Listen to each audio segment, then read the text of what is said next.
Bom, boa noite, tudo bem? A gente vai continuar aqui a segunda aula do nosso segundo encontro, né, de Direitos Fundamentais, segundo de 3 encontros. Né? No encontro passado a gente falou um pouquinho sobre Direitos Fundamentais, nesse a ideia é que a gente termine a matéria de Direitos Fundamentais, e no próximo a gente fala um pouquinho sobre técnicas de decisão da Justiça Constitucional. Meu nome é Aquina Lousa, né, para quem não estava aqui semana passada, quem não me conhece, meu nome é Clint Rodrigues Correia. Para quem me conhece também, né, o nome continua. O Twitter aqui é prof_Clint, tá bom? Quem quiser mandar mensagem, falar da aula, falar da vida, enfim. E esse daqui é um site que eu falei na semana passada, que eu fiz na época em que eu prestava o concurso da Defensoria. Na verdade era um blog, aí virou um site. De novo, né? Não ganho nada com isso, não tem merchan, enfim. O que tem às vezes lá de propaganda é mais para ter algum livro ali para sortear para o pessoal. Mas, enfim, não ganho absolutamente nada com isso. A ideia é que tenha dicas de estudo para a Defensoria e um banco de provas e um lugar onde vocês consigam ter informações ali centralizadas sobre os concursos da Defensoria Pública, tá bom? De novo, ele ainda está fora do ar, a ideia é que volte ao ar aí em breve, mas lá tem um espaço em que vocês colocam um e-mail e aí quando o site voltar ao ar, vocês são avisados, tá bom? Beleza? A gente parou na aula passada em restrições a direitos fundamentais, certo? Eu prometi que era a matéria mais legal de direitos fundamentais, tá bom? Vamos lá, vamos falar um pouquinho de restrições a direitos fundamentais. Eu vou fechar aqui a porta, tá? Certo? Obrigado. Só pra gente otimizar o som aqui. Bom, melhorou? Legal. Bom, o que a gente pode falar em termos de restrições a direitos fundamentais? Bom, o primeiro ponto que eu quero que vocês, não precisa anotar ainda, o primeiro ponto que é importante que vocês tenham conhecimento é que essa matéria ela está diretamente relacionada com a característica da relatividade dos direitos fundamentais. A gente via na aula passada as características dos direitos fundamentais. Uma dessas características ela era exatamente a possibilidade da restrição aos direitos fundamentais. É o caráter não absoluto dos direitos fundamentais. Lembram disso? Beleza? Tá. Agora, quando a gente fala de restrições, muito mais do que simplesmente dizer pode restringir, é até onde é possível restringir os direitos fundamentais. A pergunta é, existe algum limite para essa restrição? Seja uma restrição que vai se operar por meio da lei, por exemplo, um direito fundamental previsto na Constituição que vai ser restringido pela lei. Então, vou dar como exemplo, tá? A liberdade profissional que a Constituição estabelece no artigo 5º. A possibilidade de, enfim, você ter, escolher, exercer uma profissão. A lei que cuida, na verdade o Estatuto da Ordem dos Advogados do Brasil, ele estabelece que um dos requisitos para que você exerça a profissão de advogado é prestar um exame de ordem, certo? Isso não deixa de ser uma limitação, uma restrição ao direito fundamental à liberdade profissional. É uma regulamentação da liberdade profissional? Sim, mas você concorda que toda regulamentação, no fundo, de uma certa maneira, ela acaba restringindo determinado direito? Se eu estou regulamentando, eu estou dizendo em que condições, em que circunstâncias determinado direito pode ou não pode ser exercido. É uma restrição, né? Dizer se essa restrição ela é legítima, dizer se essa restrição ela é constitucional, é o que a gente vai estudar agora. Tá bom? Isso é um exemplo. É a restrição que a lei opera. Mas imagina a seguinte situação em que você não tem uma determinada lei regulando uma situação e você tem um conflito, uma colisão entre 2 direitos fundamentais titularizados por particulares. Na aula passada a gente via as hipóteses, né, as teorias que tentam explicar a eficácia horizontal dos direitos fundamentais, a relação dos direitos fundamentais na relação entre particulares. Pois bem, a partir do momento em que existe uma colisão, existe um conflito entre esses 2 direitos fundamentais, o juiz vai precisar ali decidir esse conflito, certo? Então ele vai proferir uma sentença. Essa sentença, no fundo, ela nada mais é do que uma norma individual, concorda? Né? Kelsen já falava isso, né? A sentença é uma norma individual. Essa norma individual ela vai dizer que direito deve prevalecer naquele caso concreto. Tá? Então, se o direito, tudo bom, boa noite, se o direito à liberdade de reunião, se o direito à liberdade de expressão, se o direito à liberdade religiosa, se o direito à privacidade, se o direito à proteção à honra, enfim, o juiz vai decidir, no caso concreto, que direito deve prevalecer. Agora, essa norma individual, você concorda que dizer que um determinado direito deve prevalecer no caso implica restringir em alguma medida o direito que está colidindo com esse direito? Certo? Então, isso também é uma restrição a um direito fundamental. Dizer se essa sentença está correta ou incorreta, dizer se essa norma individual para aquele caso concreto é correta ou incorreta, se determinado direito deveria prevalecer sobre o outro, ou se a restrição que eu impus ao direito do outro, ao direito que perdeu, digamos assim, ela é legítima ou não, é o que a gente vai ver agora. Tá bom? Restrições a direitos fundamentais. Bom, eu sei que eu falei para vocês já que a restrição ela é possível, né? É uma característica natural dos direitos fundamentais, mas eu quero que vocês se lembrem de uma discussão que a doutrina costuma fazer, que é em relação às restrições não expressamente autorizadas pela Constituição. O que eu quero dizer com isso? Algumas constituições no mundo, por exemplo, a Constituição de Portugal, trazem um dispositivo. Eu vou ler para vocês o dispositivo da Constituição de Portugal, o artigo 24, tá? O artigo 24 da Constituição de Portugal diz o seguinte, olha só.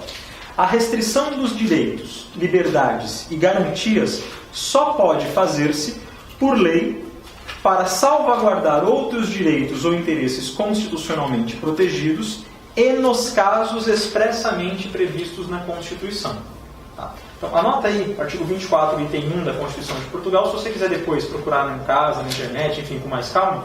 A gente não precisa colocar na lousa isso agora, mas só para você entender a ideia por trás disso. O que o artigo diz? Ele fala o seguinte, olha, a restrição dos direitos, a restrição a direitos fundamentais, ela só vai ser constitucional se, primeiro, o que você quiser com essa restrição for proteger um determinado direito ou interesse também constitucionalmente protegido. Por exemplo, um conflito entre dois direitos fundamentais. Eu restringo um direito fundamental para proteger um outro direito fundamental que está colidindo com esse primeiro direito. Ok? Mas tem mais. Não basta só que eu proteja um interesse constitucionalmente, eu tutele ali um interesse constitucionalmente protegido. É preciso que essa restrição ela seja expressamente autorizada pela Constituição. A pergunta é, e quando ela não é expressamente autorizada pela Constituição? Quer um exemplo de restrição expressamente autorizada pela Constituição no caso brasileiro? A própria liberdade profissional. Né? Então a Constituição estabelece o direito à liberdade profissional, direito à liberdade ao exercício da profissão, observados os limites que a lei estabelecer. Ok? Então, se a gente tivesse na Constituição brasileira um artigo como esse artigo 24 da Constituição de Portugal, essa restrição à liberdade profissional seria expressamente autorizada pela Constituição. Porque a Constituição fala que é... Só para pegar o artigo certinho aqui, eu estou sem Constituição, só pegar aqui na internet, fica mais fácil de ler exatamente o que ele diz, tá?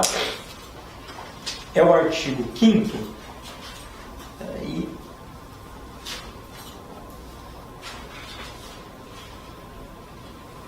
Aqui, artigo 5º, inciso 13, tá bom? Vou aumentar aqui. O que diz? Diz o seguinte, ó, é livre o exercício de qualquer trabalho, ofício ou profissão, atendidas as qualificações profissionais que a lei estabelecer. Então, você concorda que essa parte final desse inciso, ela autorizou expressamente que a lei restrinja a liberdade profissional? Você pode discutir se determinada restrição específica, por exemplo, exigir o exame de ordem para a profissão de advogado, é constitucional ou não. Eu já disse que é.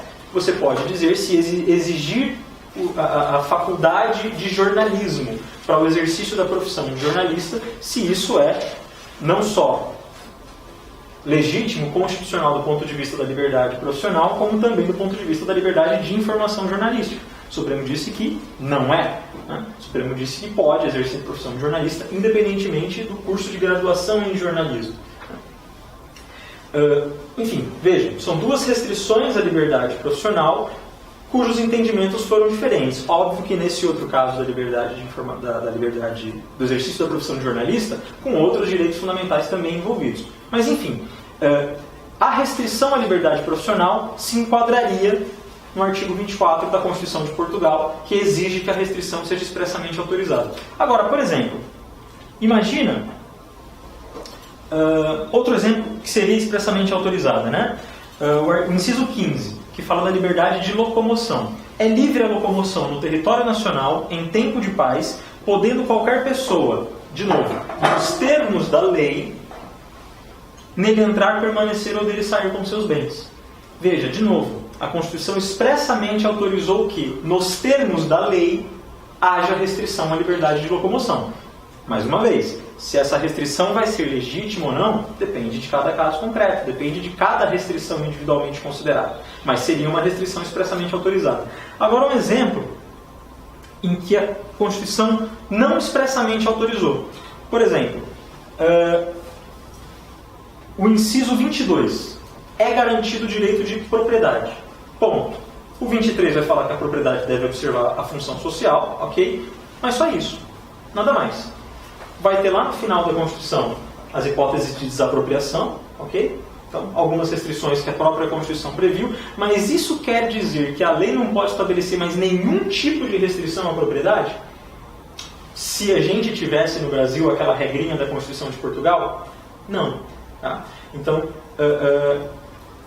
essa ideia que alguns países têm, esse dispositivo que algumas constituições têm, de que somente as restrições expressamente autorizadas são legítimas, são constitucionais, não impede, pela própria natureza dos direitos fundamentais, que são restringíveis, né? É uma característica dos direitos fundamentais, a possibilidade deles entrarem em colisão uns com os outros. Então, essa possibilidade, essa exigência que a restrição seja expressamente autorizada, não impede que a lei estabeleça, regulamente o exercício daquele direito fundamental, tá bom? Mas isso como uma introdução para você saber que no caso brasileiro não existe esse dispositivo que fala da restrição expressamente autorizada. Mas mesmo se ele existisse, tá bom? Mesmo se ele existisse. Isso não obsta que a lei restrinja, porque é da natureza dos direitos fundamentais serem restringidos, ou serem restringíveis. O que a gente vai estudar agora, de novo, não é se eles podem ou não, é em que condições eles podem ou não. Tá bom? Beleza? Então vamos lá. Quando a gente fala de restrições a direitos fundamentais, a gente pensa em teorias. Como assim? Dizer que uma determinada restrição ela é constitucional ou não vai depender do tipo de teoria, e veja que a gente está falando de teoria geral dos direitos fundamentais, então é abstrato, né? Naturalmente abstrato. Lembra do pacto que a gente fez no ano passado? A gente vai tentar trazer aqui a parte mais abstrata, aquilo que não está tanto na Constituição e nas leis. Se der um tempinho agora no final da aula, a gente fala de alguns direitos fundamentais em espécie, talvez aqueles que sejam mais caros à defensoria, né, que caiam mais. Mas o foco aqui ainda é a parte geral, tá bom? Bom, que teorias tentam explicar o modo como se dá a restrição aos direitos fundamentais? São duas grandes teorias, tá bom? Isso daqui, gente, vai dizer que você adota uma teoria ou você adota outra teoria, vai dizer que tipo de pessoa você é no mundo, tá? Porque o corte, se existe um corte acadêmico, digamos assim, se existe um corte doutrinário no direito constitucional, é esse aqui, tá bom? É você adotar uma teoria ou você adotar outra teoria. Isso vai dizer que caminho você vai seguir. É tipo a porta da esperança, é tipo a tentação, sabe? Você tem lá os 3 caminhos. Escolher um, vai nele, isso define o que você vai ser pro resto da vida no direito constitucional, tá bom? A gente vai ver que essas teorias, elas vão ter implicação em uma série de outras teorias, né? Vai ter uma série de consequências dependendo de que teoria que você adota para resolver os problemas aí da vida. Tá bom? Primeira teoria é a chamada teoria interna.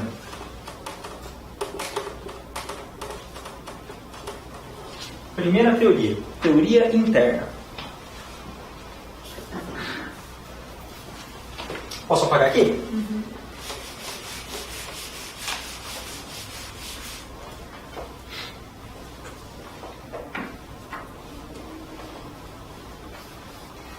Primeiro aqui, depois a gente coloca um conceito, tá? Qual que é a ideia por trás, a ideia principal por trás dessa teoria interna? O nome diz tudo.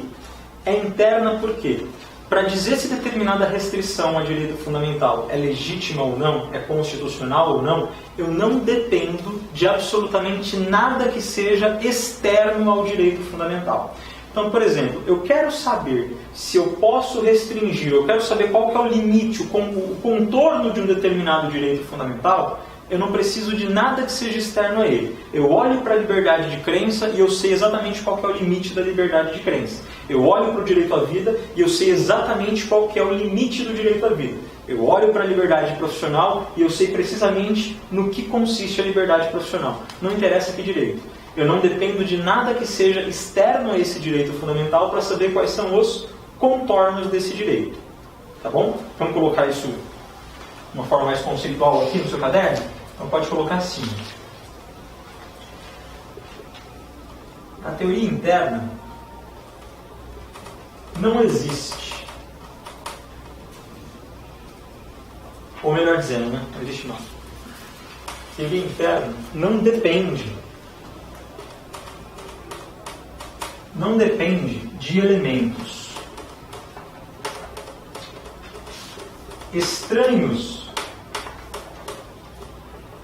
ao direito fundamental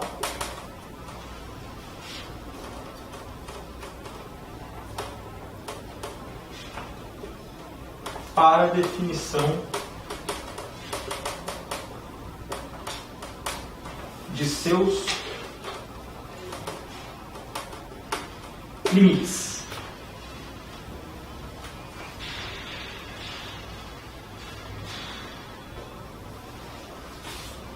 É como se aqui o direito fundamental, digamos assim, ele fosse um único objeto. Tá? Ele fosse um único objeto. Vai ficar mais claro quando a gente comparar essa teoria com a outra teoria. Tá bom? Mas é como se fosse um único objeto. Eu não tenho nada externo ao direito fundamental para definir qual que é o tamanho desse contorno aqui. Por isso que para essa teoria, o limite ele é, de novo, interno. O limite, o contorno do direito, ele é algo natural ao próprio direito.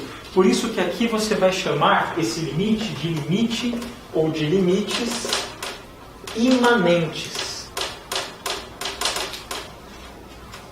O Supremo gosta muito de usar essa terminologia, né? Quando você ouvir falar em limites imanentes dos direitos fundamentais, saiba que você está falando de teoria interna. Limite imanente é aquele limite que é inerente, ele é nato ao próprio direito. Ele não é construído por alguma razão externa. Ele é natural. É aquilo que decorre, que deflui naturalmente do direito fundamental.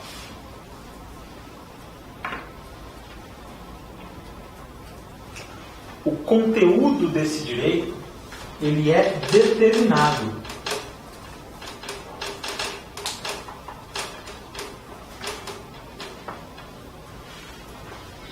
O direito fundamental ele é um objeto único com conteúdo determinado.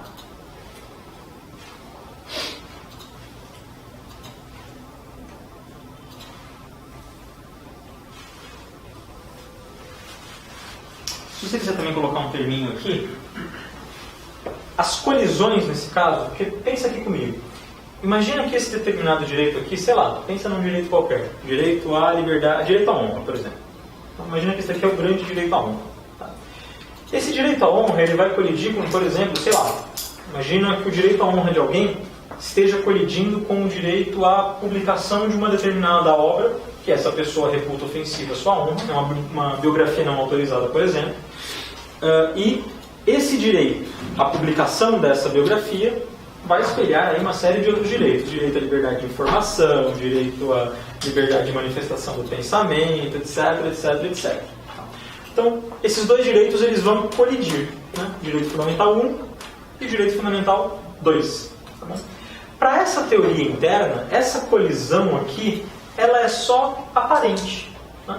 Por quê? Porque, na verdade, eles não estão colidindo de fato. Né? Porque existe um campo muito bem determinado, delimitado, que é o direito à liberdade, o direito à honra, e existe um outro campo muito bem delimitado que não toca, que não choca com esse, que é o direito à liberdade de informação, liberdade de expressão, liberdade de manifestação do pensamento.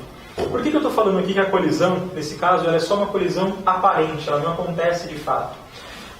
Porque eu olho para o direito à honra e eu já sei de antemão, naturalmente, basta olhar para os contornos dele, que eu já sei de antemão se aquela hipótese de publicação de uma biografia não autorizada colide ou não colide com esse, se viola ou não viola o limite imanente desse direito.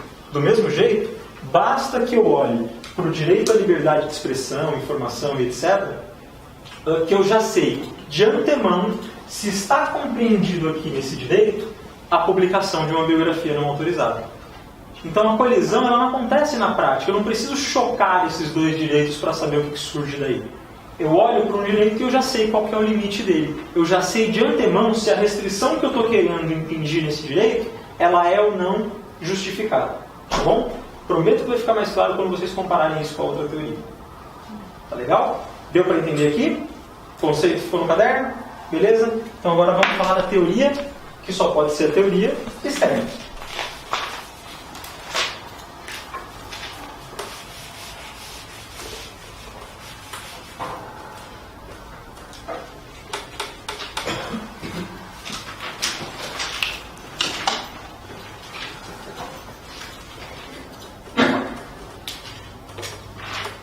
Teoria externa. Essa teoria, pode colocar assim, ó, pressupõe a existência. Com esse tamanho de letra dá para pegar aí no vídeo? Tá? Tranquilo? Beleza. Pressupõe a existência de dois objetos distintos. Dois pontos. O direito e a restrição. Pressupõe a existência de dois objetos distintos. Já vou explicar isso aqui, tá? O direito e a restrição.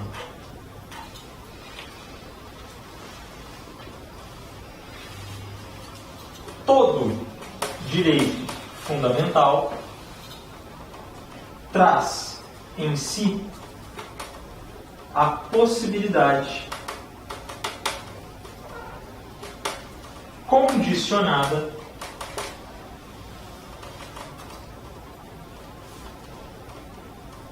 de uma restrição posterior.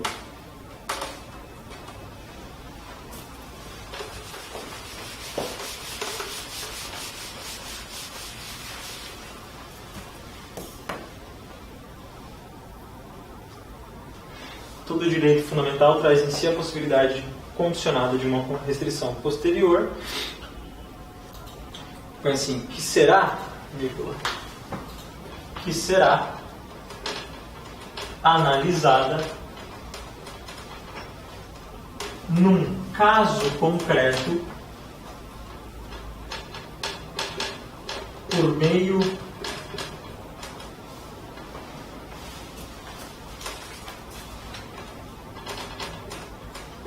do sopesamento.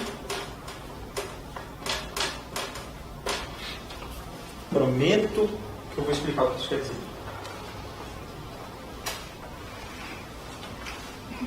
Então, para a teoria externa, existem dois objetos distintos, o direito e a restrição.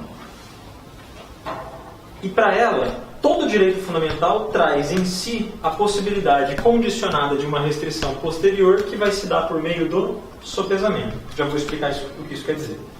Todo mundo acompanhou até aqui? Tá. Então vamos comparar. Para a primeira teoria, o que eu falei? O direito fundamental, na verdade, ele é um só. Né? Eu olho para o direito fundamental e eu já sei de antemão quais são os limites desse direito. Os limites aqui, a borda dele, digamos assim, os limites são imanentes, são naturais. Para a teoria externa, esses limites não são naturais. Eu preciso de alguma coisa externa ao direito fundamental que vai me dizer se aquela restrição é legítima ou não. Como assim?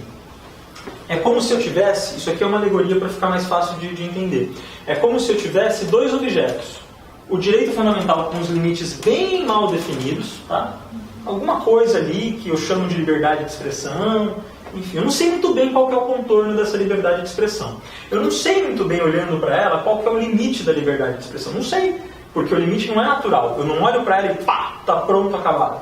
Né? Eu preciso construir esse limite. Eu preciso que alguma coisa externa à liberdade de expressão me diga qual que é o limite dela. Para a primeira teoria, não. A própria liberdade de expressão, ela já é bonita, acabada, robusta, está ali. O limite está ali, pronto. Para a teoria externa, não. Esse limite ele não é pronto e acabado, ele não é natural. Eu preciso de alguma coisa para além da liberdade de expressão. Aí vai surgir a tal da restrição. Tá? Então é como se fosse alguma coisa externa ao direito fundamental. Na verdade, é alguma coisa externa ao direito fundamental. E pela união dos seus poderes, eu vou ter aí sim a liberdade de expressão bonitinha. Né? Pronta, acabada. Como se fosse o direito fundamental limitado, restringido. Então, aqui eu tenho dois objetos diferentes, distintos. Aqui não.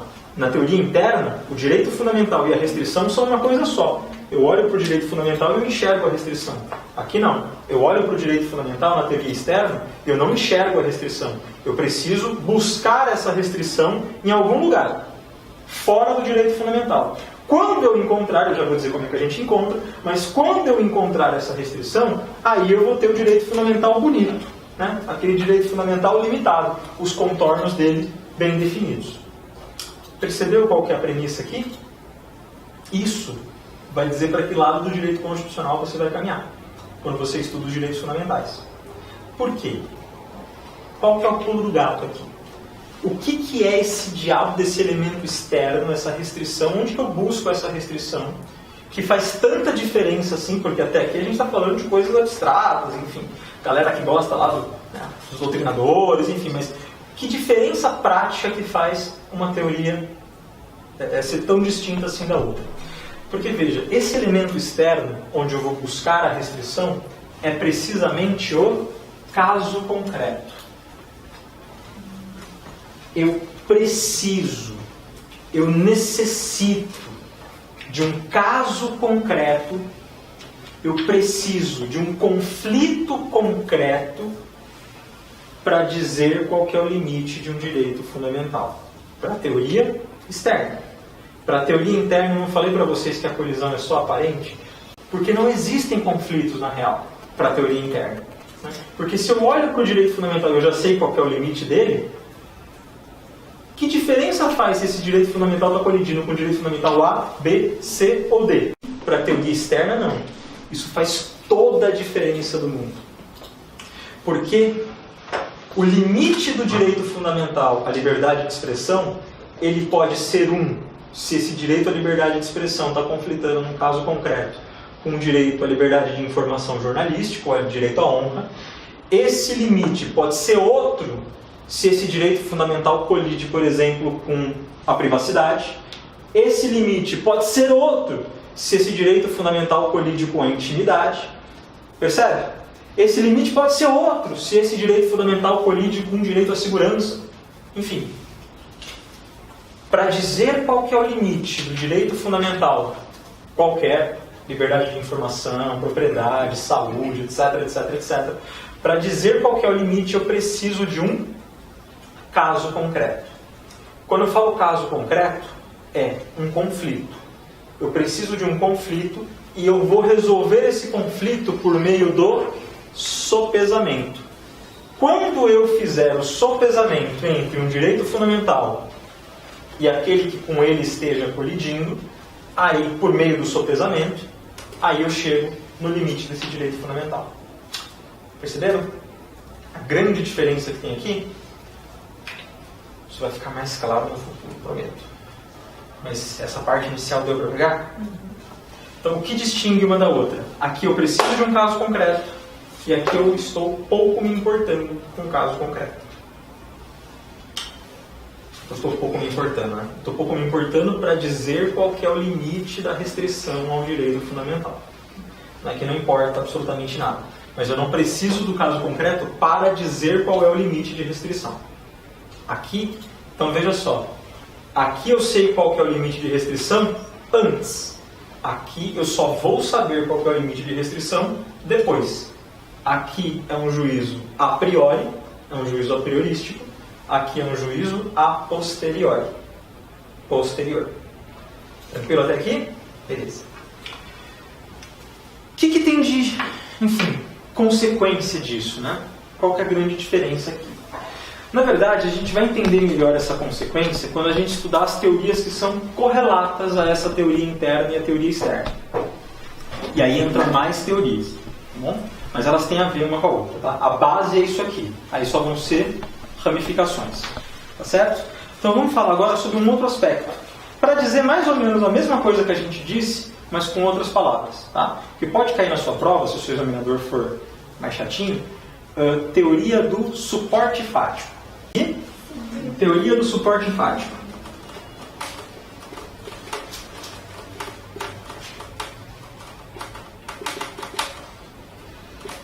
Vocês vão ver que isso daqui nada mais é do que uma outra forma de falar a mesma coisa que a gente já falou, tá bom?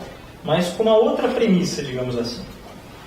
Quando eu falo teoria do suporte fático, eu estou querendo dizer o seguinte: que situações concretas, que situações fáticas estão dentro ou fora da proteção de um determinado direito fundamental? Então vamos lá.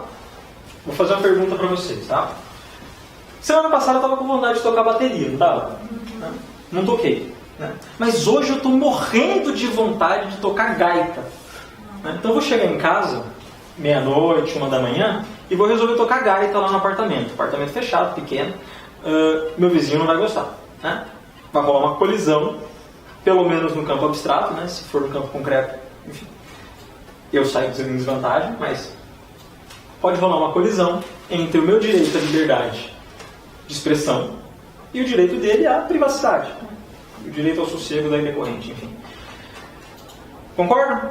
Né? Rolou um conflito. Né? Qual o direito que deve prevalecer? Enfim, a gente não sabe ainda. A pergunta aqui é, olhando para o direito, a liberdade de expressão, por exemplo, que a gente vai chamar de direito fundamental 1, olhando para o direito fundamental à liberdade de expressão, e olhando para a situação concreta que eu narrei para vocês. Imagina que a situação concreta é esse quadrinho aqui azul. Tocar gaita 1, 2, 4 da manhã num apartamento fechado está dentro ou fora da liberdade de expressão? Essa é a pergunta. Né? Então, quando a gente fala de suporte fático, o que a gente está dizendo é que situações fáticas estão, a princípio, protegidas ou não por determinado direito fundamental. Vou dar um outro exemplo mais feio. Imagina que eu sou de uma determinada seita, religião, enfim, e a bem dessa religião eu resolvo sacrificar um bebezinho. Tá? Faz parte da religião sacrificar um bebezinho. Pode. Pergunta é, imagina que isso daqui não é mais o direito à liberdade de expressão. Isso aqui é o direito à liberdade religiosa. Sacrificar um bebezinho inocente está dentro ou fora da liberdade religiosa? Essa hipótese fática está aqui dentro, protegida, portanto, ou está aqui fora, desprotegida? Percebeu a diferença? Respostas para essa pergunta são duas. Porque a teoria do suporte fático ela pode ser teoria do suporte fático amplo ou teoria do suporte fático restrito. Teoria do suporte fático amplo e teoria do suporte fático restrito. Tá calor ou impressão minha? Impressão minha? Tá calor? Impressão minha, tá bom.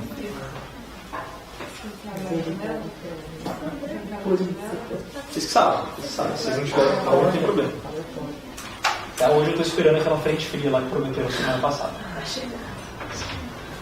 Qual que é a diferença das duas teorias? Para a teoria do suporte fático restrito, para a teoria do suporte fático amplo, qualquer situação fática que tenha a mínima correlação lógica com o direito fundamental está, a princípio, protegida por esse direito. Então pode colocar assim.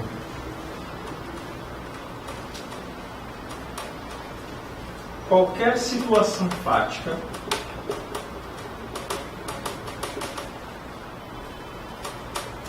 que guarde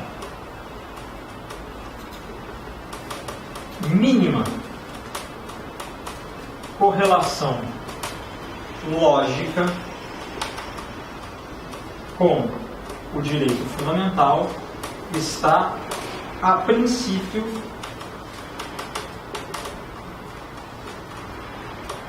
protegida. Eu quero que você grife o mais forte que você puder o termo a princípio.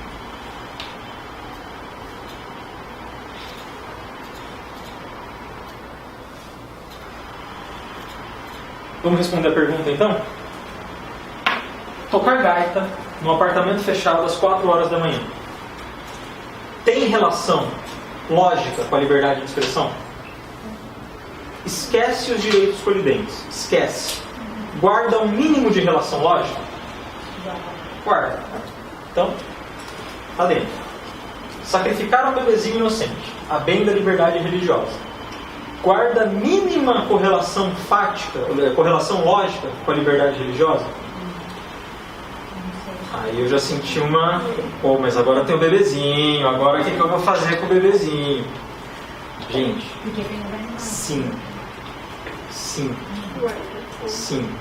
Mas calma. Tá? Calma. Não condenem ainda o seu professor. Calma. A razão do sacrifício do bebezinho inocente, meu Deus, isso vai pro YouTube, né? A razão do sacrifício do bebezinho inocente, aí editam isso daqui, acabou, né? Estou exonerado no dia seguinte da Defensoria Pública. A patrulha. A razão do sacrifício do bebezinho não é a liberdade religiosa? É, né? O exemplo ele é drástico, ele é radical de propósito, tá? É para compreender exatamente o que esse raciocínio leva. Então, a princípio, tá? Por isso que eu falei grifo a princípio. A princípio, guarda uma mínima relação lógica, então a princípio você coloca aqui dentro da liberdade religiosa. Tá bom? A princípio. Certo? Tá. Se ele realmente vai ser protegido ou não, isso vai depender de outras circunstâncias. Isso daqui é só para saber que hipóteses fáticas aquele direito fundamental em abstrato, não em concreto, em abstrato, abraça. Então eu olho para a liberdade religiosa, qualquer coisa que guarde mínima relação lógica com a liberdade religiosa está a princípio dentro da liberdade religiosa. Se ela é efetivamente protegida pela liberdade religiosa, eu vou ver depois. Tá? Depois.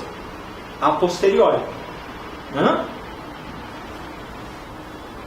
Por enquanto, deixa ele aqui dentro. Tá? Depois a gente tira, mantém, enfim. Vamos ver se o bebezinho, o que acontece com ele. Tá? Tranquilo até aqui? Essa é a teoria do suporte fático amplo. Né? Por que amplo? Porque ela precisa do máximo de situações possíveis aqui dentro. É amplo. Tá? Então qualquer coisa que guardar relação com esse direito fundamental, taca aqui dentro. Né? Não exclui não, a princípio. Pode excluir depois. Por enquanto não. Por enquanto deixa aqui dentro. Certo? Tá. E qual que é a diferença disso para a teoria do suporte fático restrito? Exatamente o oposto. Né? Eu não dependo única e exclusivamente de uma mínima correlação lógica para dizer que determinada situação fática ela está ou não está protegida por aquele direito fundamental. Ela está ou não está dentro de determinado direito fundamental. Então, somente algumas situações específicas que estejam dentro dos limites imanentes daquele direito fundamental, somente situações concretas que não firam os limites imanentes, pode colocar assim, tá? Para o suporte fático restrito, não basta, eu vou apagar, eu vou apagar aqui tudo, tá? E aí coloco só o restrito aqui em cima, fica mais fácil. A gente inverte aqui, né? Coloca o restrito aqui. Então, não basta a simples correlação lógica.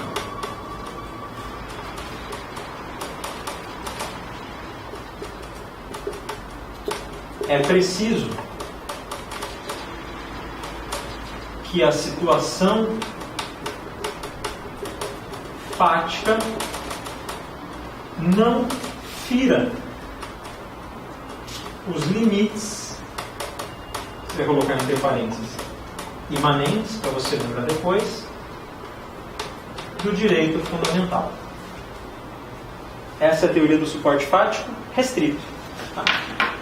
Vamos responder a mesma pergunta com base nessa teoria? Tocar gaita, trombone, bateria, enfim. 4 da manhã no apartamento fechado. Está dentro ou fora da liberdade de expressão? Depende. Se você entende que os limites, que esse ato, né, essa situação fática, não viola o limite imanente, por exemplo, da liberdade, da privacidade do meu vizinho, você vai entender que está protegida pela liberdade de expressão e não viola o limite imanente de outro direito.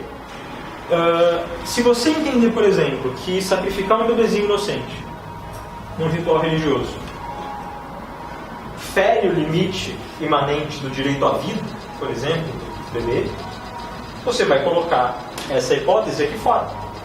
Certo? Então, um número menor de hipóteses fáticas, é isso que eu quero dizer, um número menor de hipóteses fáticas vai estar aqui dentro. E um número maior de hipóteses fáticas vai estar aqui fora. Porque se o suporte fático ele é restrito e não basta só a correlação lógica, eu preciso considerar aquela situação como violadora dos limites imanentes de outros direitos fundamentais, então não vai bastar só a correlação lógica, concorda? Então eu tenho mais requisitos para que essas situações fáticas estejam aqui dentro. Logo, mais situações fáticas não serão protegidas por aquele direito fundamental. Por isso que ele é restrito.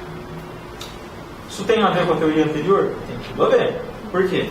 Porque quando a gente fala de suporte fático amplo, isso é uma condição necessária, o suporte fático amplo,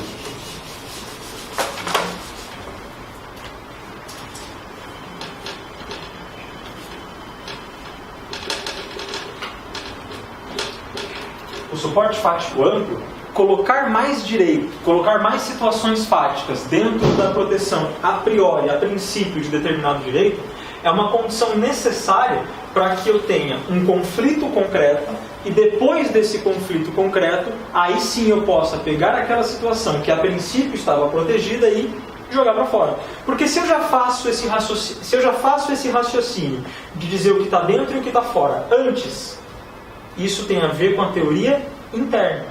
Se eu, a princípio, coloco tudo dentro do direito à liberdade de expressão, enfim, por exemplo, e eu preciso de um caso concreto para dizer se aquela hipótese está dentro ou está fora efetivamente, você concorda que eu estou precisando de alguma coisa externa ao direito? Então isso é teoria externa. Por isso que o suporte fático amplo, ele tem a ver com a teoria externa. E o suporte fático restrito tem a ver com a teoria interna.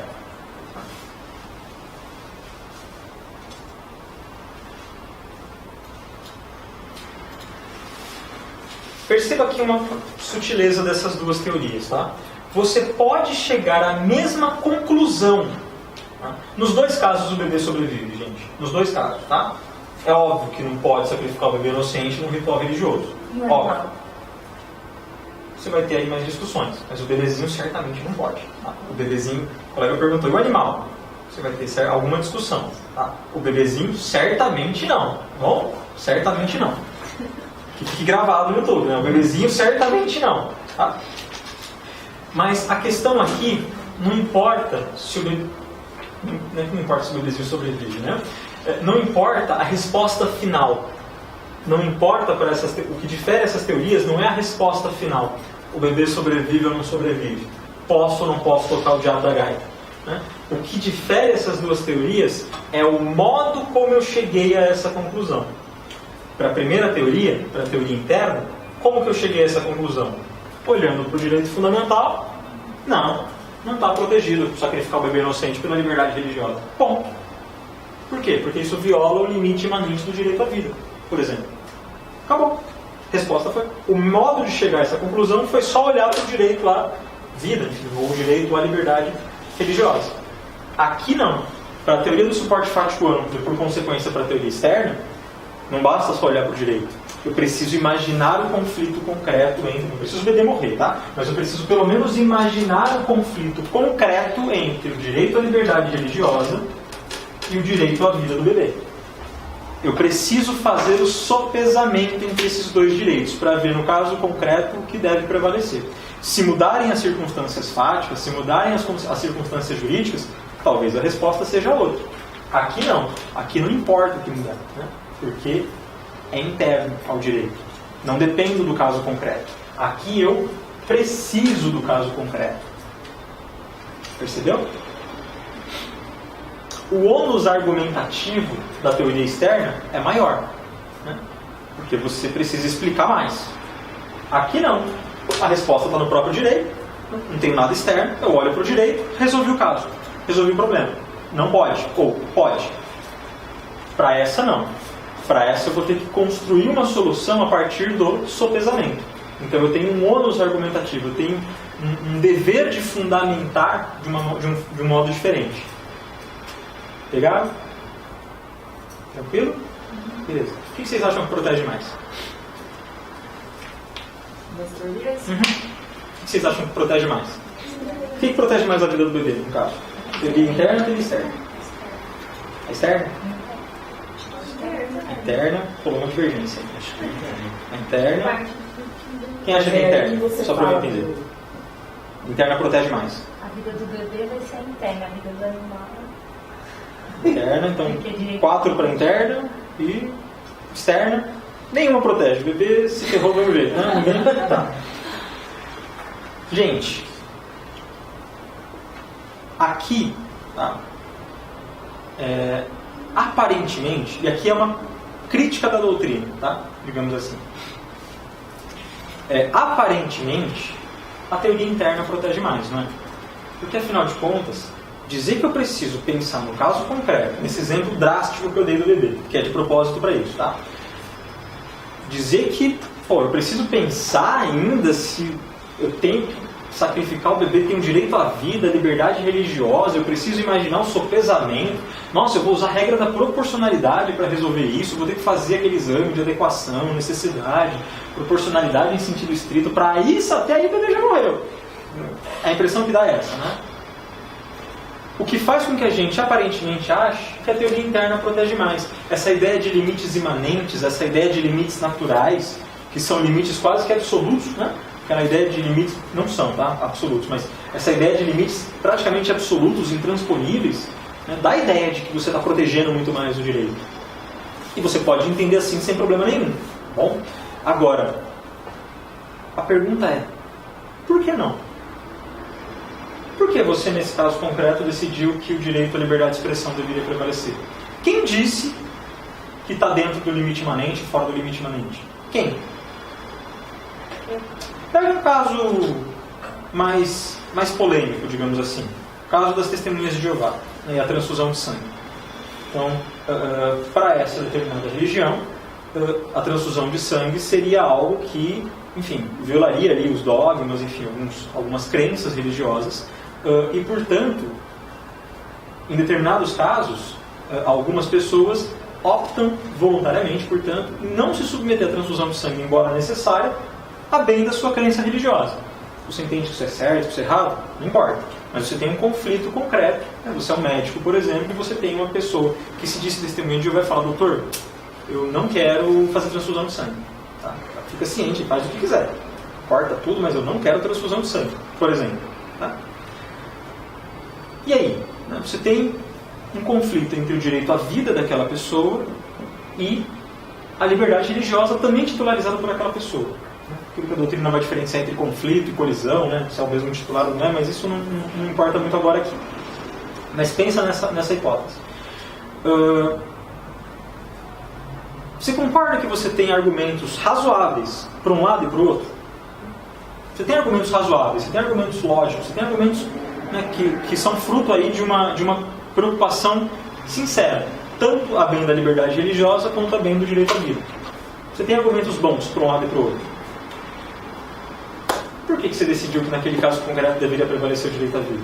Por quê? Quem disse que feria o limite imanente do direito à vida não fazer a transfusão de sangue? Ou o contrário. Por que você decidiu que a liberdade religiosa deveria prevalecer? Por que obrigar a pessoa a fazer a transfusão de sangue fere o direito à liberdade religiosa? Fere o limite imanente à liberdade religiosa? Por quê? Percebe? A resposta ela é subjetiva. E quem vai dizer isso? O juiz. Então, o fato de você ter um ônus argumentativo maior para essa teoria, embora essa daqui a princípio pareça realmente mais protetiva, porque os limites são imanentes, os limites são naturais, ela esconde talvez um fundo de, na prática, o que acontece é que ela tira o ônus argumentativo do julgador. Por que é assim?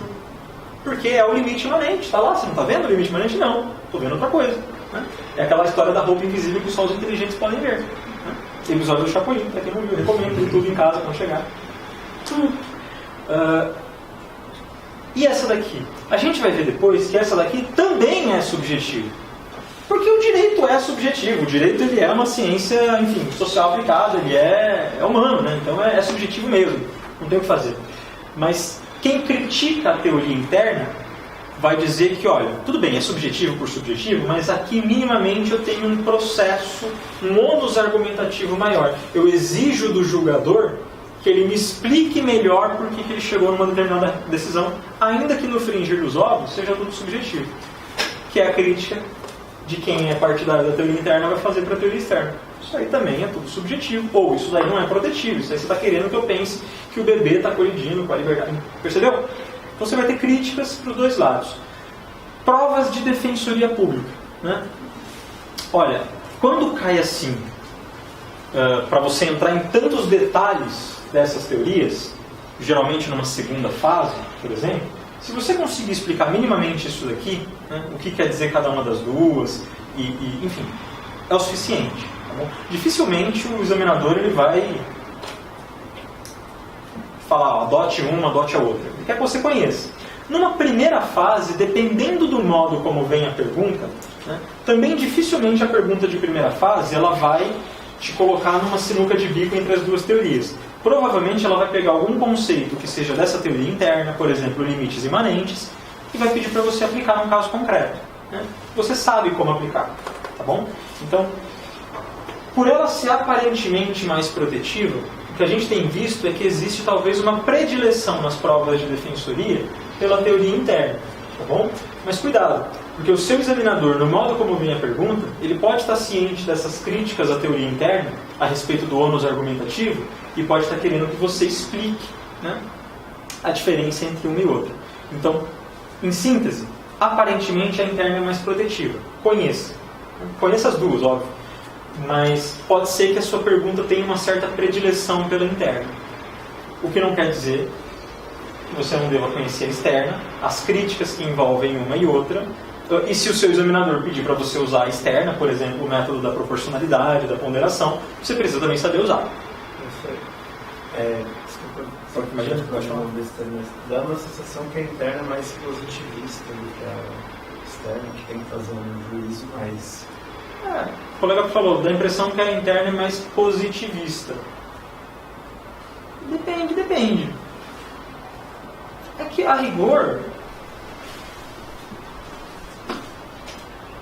depende do que você está chamando de positivismo também.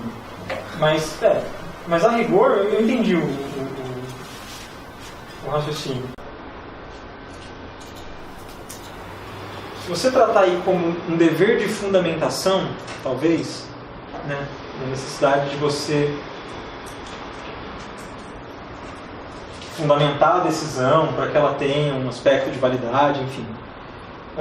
Talvez a externa fosse mais nesse aspecto, fosse mais para esse lado. Mas enfim, perceberam a diferença? As duas? Tranquilo? Beleza? Podemos seguir? Conteúdo essencial. Conteúdo essencial dos direitos fundamentais.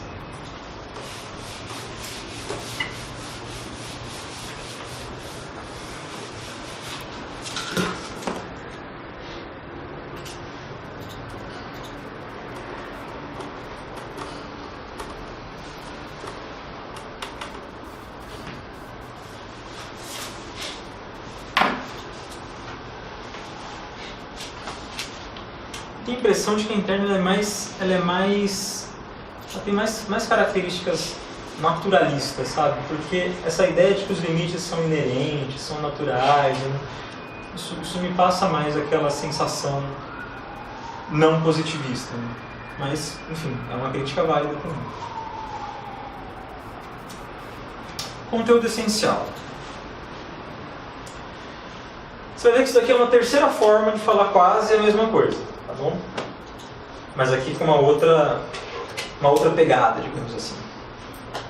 O que é o conteúdo essencial do direito fundamental? Essa teoria do conteúdo essencial, ela vai entender... Então imagina que aqui é o direito fundamental, tá? Ela vai dizer o seguinte, não, tudo bem, vai. Pode restringir o direito fundamental. Seja pela lei, seja no caso concreto, pode restringir. Mas existe um aspecto do direito fundamental, existe um núcleo desse direito fundamental, esse núcleo não pode ser restringido. Esse núcleo é o conteúdo essencial. Se você restringe o conteúdo essencial do direito fundamental, você acabou com o direito fundamental.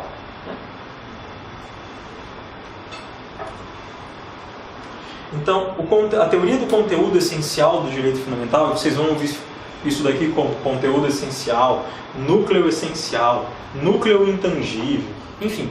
Esses nomes todos, na verdade, o que eles querem dizer é que existe um núcleo desse direito fundamental que não pode ser restringido. É como se todas as restrições que a lei estabelecesse, por exemplo, elas pudessem chegar até aqui, pode chegar até bem pertinho do núcleo, mas não pode ultrapassar esse núcleo. Tá bom? Porque esse núcleo, essa camadinha externa aqui, é uma camada que não admite restrição.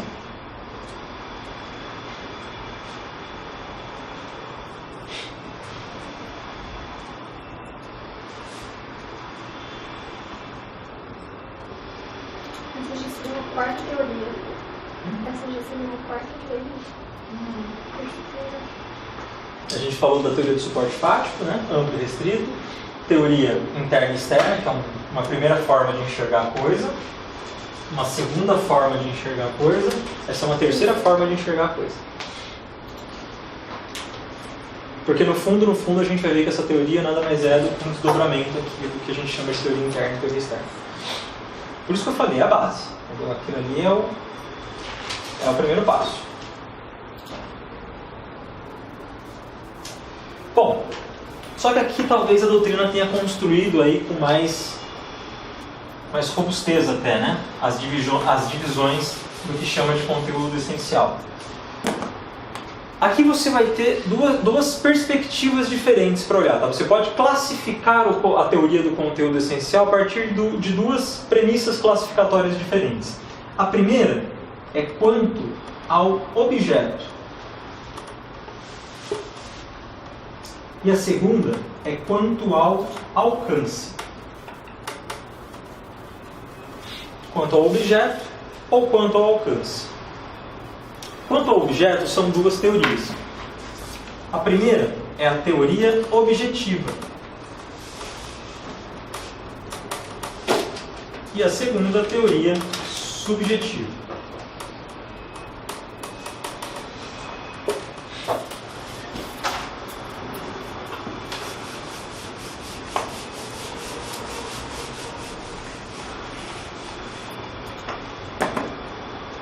Então pensa assim, ó. Determinado direito fundamental protege esse titular e estabelece um dever, uma obrigação para esse destinatário. Então ela estabelece um direito subjetivo para esse titular, certo? Lembra que a gente viu mais ou menos na aula passada sobre posição jurídica subjetiva? Que esse titular ele tem a possibilidade, né, a faculdade de exigir um comportamento omissivo ou comissivo desse destinatário. E esse destinatário, por sua vez, tem um dever, uma obrigação em relação a esse titular. Tudo isso porque essa norma de direito fundamental ela gera essa posição jurídica subjetiva. A gente viu isso na aula passada. Quando você fala em teoria objetiva, você está querendo dizer o seguinte: quanto ao objeto, o que protege o conteúdo essencial? Quando você protege o conteúdo essencial do direito fundamental, desse direito fundamental aqui, quando você protege esse conteúdo essencial, o que você está protegendo efetivamente? Para a teoria objetiva, o que você está protegendo é norma. Tá? Você está protegendo isso aqui. Você está protegendo a norma de direito fundamental. Proteger o conteúdo essencial do direito fundamental é, para a teoria objetiva, proteger a norma de direito fundamental.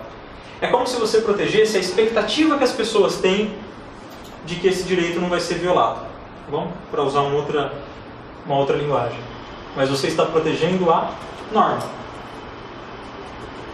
E para a teoria subjetiva, o que você está protegendo quando você protege o conteúdo essencial do direito fundamental é isso aqui. É essa posição que você ocupa, é esse direito subjetivo que esse direito fundamental gerou para você.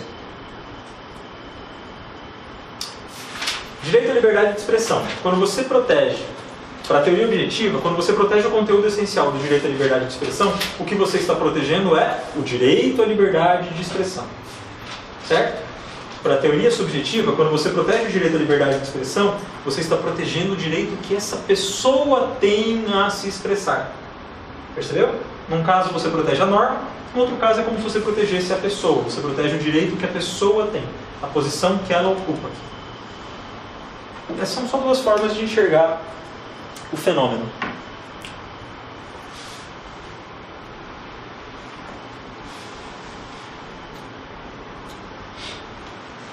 Beleza? Mas essa daqui não é mais legal, tá?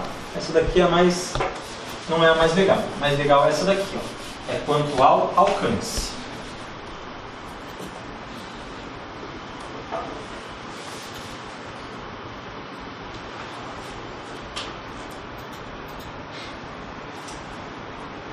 A gente fala disso daqui faz um intervalo, tá bom? Quanto ao alcance, o conteúdo essencial ele vai se dividir em dois também.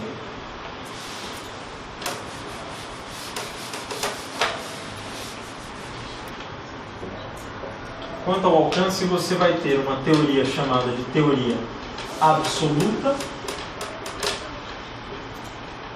e uma teoria relativa. Ou, se você quiser chamar, conteúdo essencial absoluto, conteúdo essencial relativo. Já ouviram essas expressões? Acórdãos, livros. Conteúdo essencial absoluto, conteúdo essencial relativo.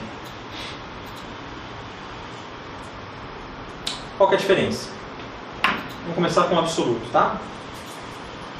Vou apagar aqui.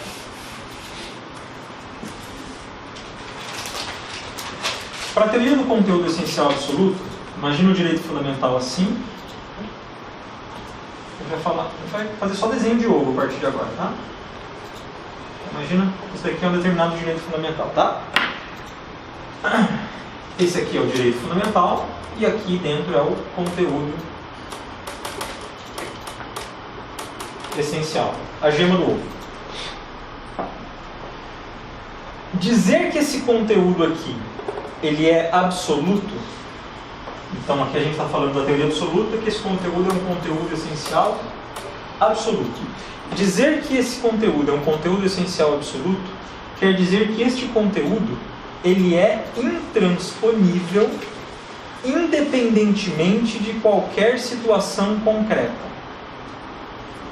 Então, conteúdo essencial absoluto ele forma uma barreira intransponível independentemente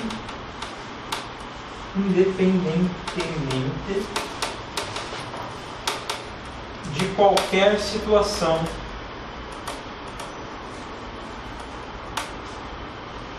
concreta.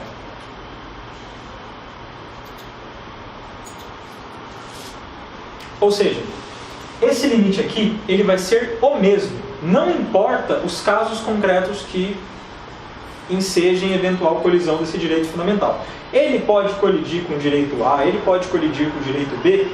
Essa barreira aqui, ela vai ter o mesmo tamanho. Ela vai ser exatamente a mesma coisa, não importa o que aconteça. Tá bom? Então, é uma barreira intransponível, não posso restringir, independentemente de qualquer situação concreta. Não importa a conjuntura do país, não importa o conflito concreto com outra pessoa, não importa absolutamente nada, tá? Independentemente de qualquer situação, essa barreira ela é intransponível. Tranquilo? Essa teoria do conteúdo essencial absoluto ela vai se subdividir em duas outras teorias. E aí a gente vai chamar esse conteúdo essencial absoluto de conteúdo essencial absoluto dinâmico ou conteúdo essencial absoluto estático.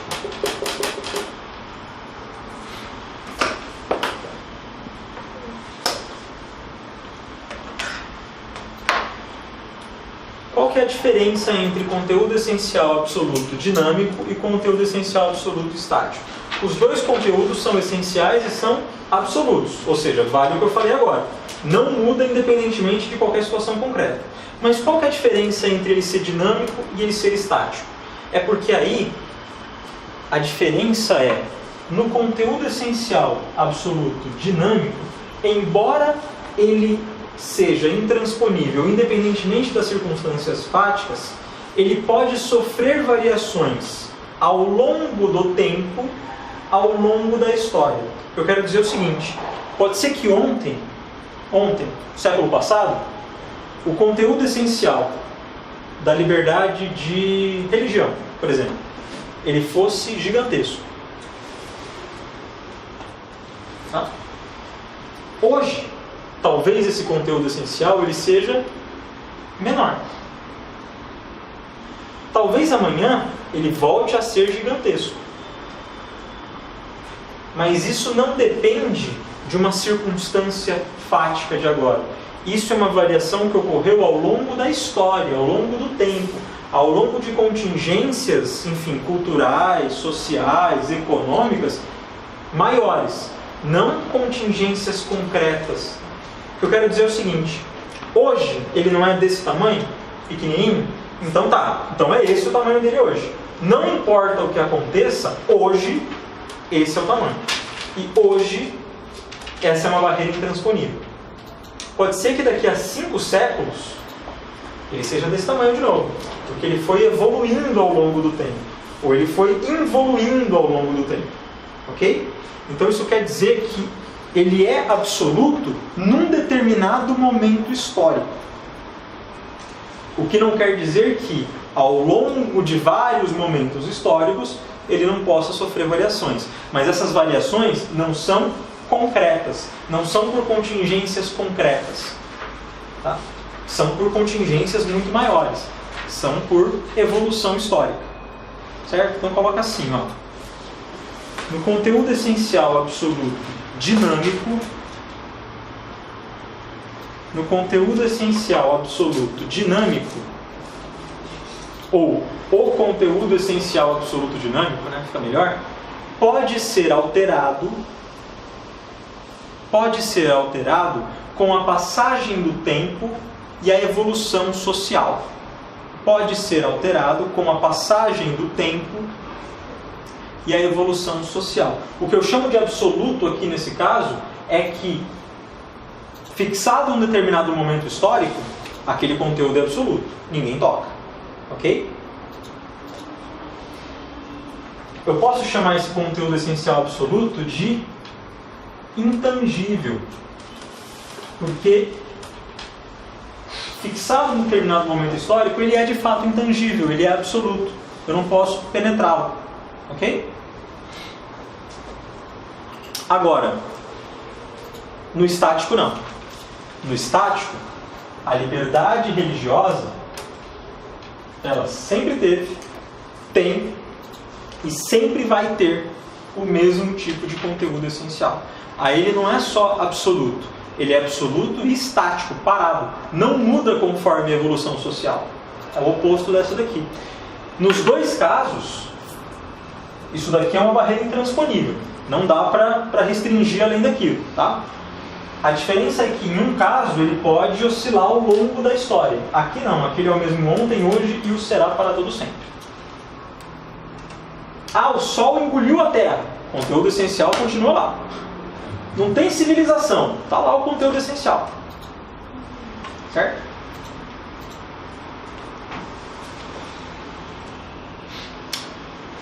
Aqui esse conteúdo, ele não é só intangível, ele é intangível, porque ele é absoluto, e ele é imutável. Ele é intangível por ser absoluto, e ele também é imutável, ele não muda nunca.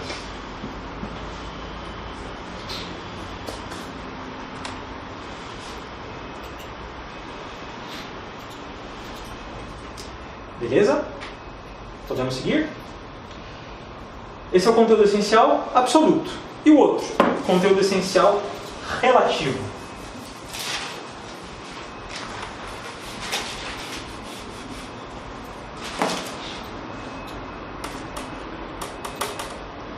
Aí, no conteúdo essencial relativo, pensa no conteúdo assim.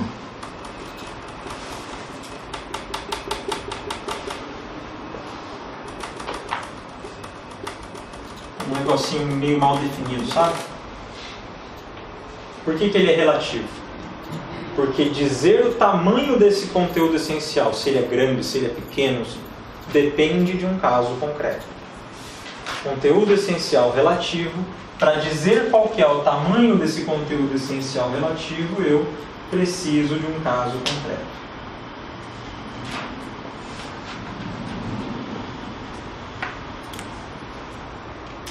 Isso quer dizer o seguinte, tá? Para a teoria do conteúdo essencial relativo, esse direito fundamental ele pode ser, eventualmente, restringido até o ponto que não sobre nada do conteúdo essencial dele. Ele pode ser restringido até o limite, para o céu e avante. O que eu quero dizer com isso? Eu quero dizer o seguinte, ó, que num determinado conflito entre esse direito A versus o direito B. Ah, qual que é o conteúdo essencial do direito A? Ele é relativo? Você gosta da teoria do conteúdo essencial relativo? Tá. Então você precisa de um conflito com o direito fundamental B. Para você me dizer qual que é, afinal de contas, o tamanho. Se ele é pequeno, se ele é grande. Até onde que eu posso restringir isso daqui. Pode ser que você vire para mim e fale o seguinte, olha, nesse conflito aqui, o direito do B prevalece integralmente sobre o direito do A. O direito do A, olha, foi restringido. Desculpa, você não tem como exercer a liberdade, nada da liberdade de expressão nesse caso, porque eu estou restringindo ela ao máximo. Está prevalecendo esse direito sobre isso daqui, não restou nada da liberdade de expressão. Não restou nada da propriedade, por exemplo. Isso quer dizer que aquele direito foi restringido até o limite, até o máximo do conteúdo essencial. Não sobrou na dica dele. Eu restringi. Pensa o que isso quer dizer na prática. Na prática, para essa teoria, não existe conteúdo essencial. Na prática, né? No dia a dia, ali na labuta diária, não existe conteúdo essencial. Porque se eu digo, eu dependo de um caso concreto para dizer até que ponto determinado direito pode ser restringido no seu limite ou não, e mais, se ele pode ser restringido até as últimas consequências, a ponto de não restar nada daquele direito fundamental, para que eu preciso de uma teoria de conteúdo essencial? Não preciso. Entenderam? Chama isso de conteúdo essencial relativo, tá? Mas saiba que isso na prática, quer dizer que o conteúdo essencial é uma ficção que não serve para nada. Para essa teoria aqui, para quem é partidário disso daqui. Ok? Basicamente eu quero dizer o seguinte, eu não preciso estabelecer um direito assim, um direito assado, porque eu vou precisar de um conflito com esse daqui, e pode ser que nada desse daqui sobre, enfim. Não preciso estabelecer o limite do ovo, se é maior, se é menor. Entendeu? De novo, isso aqui parece com o quê? Uma teoria externa. Então, quando eu falo de teoria interna, eu estou falando de suporte fático restrito, e eu estou falando de conteúdo essencial absoluto. Porque aqui eu falo de limites imanentes. quando eu falo de teoria externa, eu falo de suporte fático amplo, eu falo de conteúdo essencial relativo e eu falo de ponderação. Encontrou alguma dessas expressões na prova? Saiba ligá-las, tá bom? Colocou isso daqui numa segunda fase, seu examinador tem um orgasmo mental. Vai cair nas graças dele. Tranquilo até aqui? De restrições, tá bom? Beleza? Intervalo, daqui a pouquinho a gente volta.